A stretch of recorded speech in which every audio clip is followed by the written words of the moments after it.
Bro, ఇప్పుడు ఏదైనా work చేయాలనుకోండి, ఆ వర్క్ పైన ఎదుటి వాళ్ళకి అంత అవసరం లేకపోయినా సరే దాని గురించి ఎత్తి పొడిచి మాట్లాడడం అనేది మాత్రం మన ఇప్పుడు ప్రజెంట్ ఉన్న జనరేషన్లో అయితే జరుగుతూనే ఉందన్నమాట. రీసెంట్గానే ఆనా గారు తిరుమలకి వెళ్ళారు కదా. సో అక్కడికి వెళ్ళిన తర్వాత అవైతే ఎంటుకలు అయితే దేవుడి కోసం ఇచ్చారనమాట. అంటే వాళ్ళు మొక్కుకున్నారు కాబట్టి ఇచ్చారు. బట్ దీనిపైన కూడా అనవసరమైన టాపిక్స్ రైట్ చేస్తూ వచ్చారు. సో ప్రజెంట్ విజయశాంతి గారు దీని గురించి మాట్లాడారని, సో దీని గురించి ఆమె కూడా చెప్పారని కూడా న్యూస్ అయితే వస్తుందన్నమాట. సో ఆవిడ ఏం మాట్లాడినారు? సో ఖచ్చితంగా విజయశాంతి గారికి కూడా మనం సెల్యూట్ చేయాలి. ఎందుకంటే ఒక ఆడపడుచుని ఇలా ట్రాల్స్ చేస్తున్నప్పుడు తన పక్కన ఎవరు నిలబడిన పక్షంలో విజయశాంతి గారు వచ్చి ఆవిడ గొంతు రైజ్ చేశారనమాట.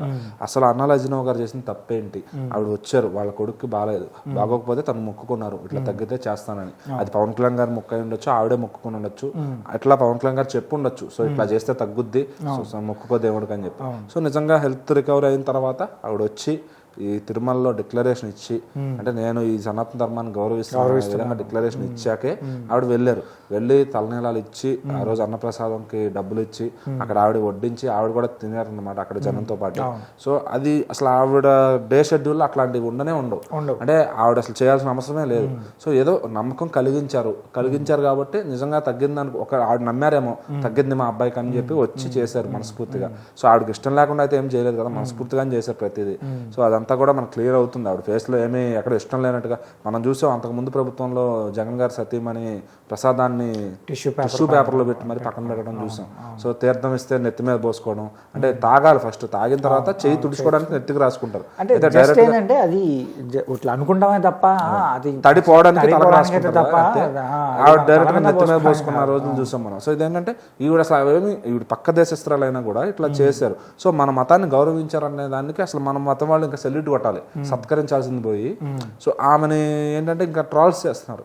సో ఇట్లా మన మతస్థురాలు కాదు, మన దేశస్తురాలు కాదు, ఆమెకి ఏ అధికారం ఉంది అది ఇది అని చెప్పి. సో ఆవిడ నమ్మకం. ఇప్పుడు ఒక విషయం గురించి మాట్లాడుకుందాం. సో ఇప్పుడు తిరుమలకే అనుకోండి, ఎంతోమంది విదేశాల నుంచి కూడా విదేశీయులు, రీసెంట్గానే చూసుంటాం, జపాన్ నుంచి కూడా కొంతమంది వచ్చి దేవుని దర్శనం చేసుకున్నారు, కొరియా నుంచి, అలాగే ఇప్పుడు అమెరికా ఇట్లా వచ్చి చేసుకుంటూ ఉంటారు. అప్పుడు మాత్రం అందరూ అరే మన సనాతన ధర్మం గొప్పది అని మాట్లాడుకుంటారు. కానీ అంటే ఇక్కడున్న ఒక పర్సన్, మన పవన్ కళ్యాణ్ గారి వైఫ్ అక్కడికి వెళ్ళి దేవుడి దగ్గరికి వెళ్ళి ఆమె మొక్కు తీర్చుకుంటే మాత్రం ఎందుకు కామెంట్స్ వస్తాయనేది అసలు అర్థం కావడం లేదు. అంటే ఈ రోజుల్లో టిటిడి అనే దాని పేరు ఇంటర్నేషనల్ లెవెల్లో ఉందన్నమాట. సో అక్కడికి రావాలి, చూడాలి, ఒక టూరిస్ట్ ప్లేస్ గా కూడా కొంతమంది తీసుకుంటారు దాన్ని. సో మనం భక్తితో వెళ్తాము, అవతల వాళ్ళు ఏంటంటే ఓహో ఇక్కడ ఏదో ప్లేస్ ఉంది, అసలు ఏంటో చూద్దామని వెళ్ళే వాళ్ళు చాలా మంది కోసం వస్తారు. కానీ కొంతమంది అయితే మన హిందూ ధర్మాన్ని కూడా ఎంతో మంది విదేశాల్లో ఉన్న వాళ్ళు కూడా నమ్ముతున్నారు. అదే ఇప్పుడు మనం వెళ్ళి స్ప్రెడ్ చేయడం కదా. ఇప్పుడు లైక్ మనం ఇప్పుడు క్రిస్టియన్స్ ఎట్లా క్రిస్టియానిటీని స్ప్రెడ్ చేస్తున్నారో, సో అదే విధంగా హిందువులు కూడా ఉన్న దాంట్లో అటు ఫారినర్స్ కి వెళ్ళి చెప్పడం కానీ, వాళ్ళు ఇక్కడికి వచ్చి చూడటం కానీ, ఇంకా అక్కడ యుఎస్ఏ అక్కడ కూడా టెంపుల్స్ కట్టుకుంటున్నారు. సో అది ఒక మామూలు ఇది కాదు. ఐ థింక్ నాకు తెలిసి ఒక పెద్ద టెంపులే ఉంది మా అమెరికాలో అయితే. సో చాలా పెద్ద టెంపుల్. అదే అట్లాంటి టెంపుల్స్ నిర్మించేదానికి పర్మిషన్లు తెచ్చుకుంటున్నారు అంటే వాళ్ళు కూడా నమ్ముతున్నారు. So they believe in God. అంటే ఎక్కువ మంది డెస్టినీని నమ్ముతారు కానీ కొంతమంది నమ్మే వాళ్ళని మనం దాని తప్పు పట్టలేం కదా. సో ఇవిడ వచ్చారు, ఆవిడ మనస్ఫూర్తిగా ఆవిడ చేశారు, ఎవరు బలవంతం లేదు. అక్కడ పవన్ కళ్యాణ్ గారు దగ్గరుండి చేయిస్తే మనం అనుకోవచ్చు ఆవిడ ఇష్టం లేకుండా బలవంతంగా చేస్తున్నాడని. సో ఆవిడంతా ఆవిడే కారులో దిగొచ్చి ఎవరైతే అక్కడ లీడ్స్ ఉంటారో వాళ్ళతో వాళ్ళు ఏం చెప్తే అది చేశారు తప్ప ఆవిడేమి అక్కడ అనైతికంగా ఏమి చేయలేదు కూడా రాలేదు కదా. అదే అక్కడ ఆవిడేమి చేయకూడని పనులు ఏమి చేయలేదు. సో అది దానిలో కూడా ట్రాల్స్ వెతుకుతున్నారంటే వాళ్ళని తిట్టక తప్పదు అని చెప్పడంతోనే విజయశాంతి గారు ఇక్కడ. సో ఇప్పుడు పవన్ కళ్యాణ్ గారి ఫ్యాన్స్ అందరూ కూడా ఆవిడకి థ్యాంక్ యూ చెప్తున్నారు, ఆవిడకి సెల్యూట్ కొడుతున్నారు, నిలబడ్డందుకు థ్యాంక్స్ అని. సో ఎందుకంటే బేసిక్ గా ఇంకా మిగిలిన వాళ్ళు కూడా నిలబడాలి. సో ఇది ఎవరైతే ట్రాల్స్ చేస్తున్నారో అది తప్పురా బాబు అని చెప్పి మన తెలుగులో ఉన్న ఆర్టిస్టులు కానీ అందరూ కూడా చెప్పాలి.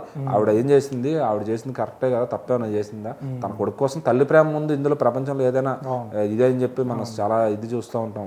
సో ఏంటంటే ఆవిడ దాంట్లో తప్పేం లేదు, తన కొడుకు కోసం ఎవరో చెప్పింది నమ్మింది. సో పవన్ కళ్యాణ్ గారే చెప్పుడొచ్చి ఆయన చెప్పిందే నమ్మి చేసింది. కుదిరితే నువ్వు ఎంకరేజ్ చేయి, హిందూ ధర్మంలోకి ఆహ్వానించు, లేకపోతే వదిలేసి, అంతే తప్ప ట్రాల్స్ చేయాల్సినంత అవసరం ఏముంది. అంటే ఇది చూస్తుంటే ఏదంటే పొలిటికల్ గా పవన్ కళ్యాణ్ గారి మీద వాళ్ళ భార్య అని చెప్పి సో అట్లా ఆ కోణంలో ట్రాల్స్ చేస్తారు. దీంట్లో పొలిటికల్ ఎజెండా తీసుకురావాల్సిన అవసరం ఏం లేదు. వాళ్ళు పర్సనల్గా వాళ్ళ ఫ్యామిలీ ప్రాబ్లం వచ్చింది కాబట్టి ఆ ప్రాబ్లం నుంచి బయటపడ్డారు కాబట్టి దేవుడి దగ్గరికి వెళ్ళి ఆవిడ తలనీలాలు ఇచ్చుకుంటే మీకంటే అది కదా, అది క్వశ్చన్.